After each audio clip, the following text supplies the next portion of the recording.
আসসালামু আলাইকুম স্যার। ওয়ালাইকুম সালাম, ভিতরে আসো। তোমরা কিসের জন্য আসছো? স্যার আমরা চাকরির জন্য আইছি। সার্টিফিকেট দাও তো। নেন স্যার আমার সার্টিফিকেট। চাকরিটা কিসের জন্য প্রয়োজন? স্যার আমি পরিবারের মধ্যে বড় ছেলে, তার জন্য আইছি চাকরি করতে। চাকরিটা আমার প্রয়োজন। আমার আমি চাকরি দিলাম, আমি এক অন্য কোম্পানির মধ্যে 10 লাখ টাকা পাবো, এটা তুমি কিভাবে উদ্ধার করবা? স্যার কোম্পানি যাইতাছি, তারা আমি বুঝা কমু, তারা তো না মানে আইনের আহত যামু। সার্টিফিকেটটি দাও তো। নেন স্যার।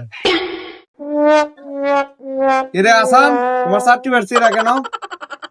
স্যার টাঙ্গ ছিলাম, উন্দুরে কাটিয়েছি। আসান, তোমার কি আর চাকরির প্রয়োজন? স্যার আমার চাকরির প্রয়োজন স্যার, আমি বিড়ি খাইতাম, টিয়া পাই নাই।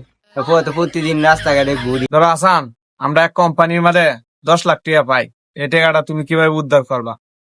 আর হেরাকে বুঝাই আমি, দু না বুঝে তাহলে 4-5টা গুন্ডা ফুলা ফান লুয়ে ঘেরে মাইরে গে টিয়া লুয়ে আম।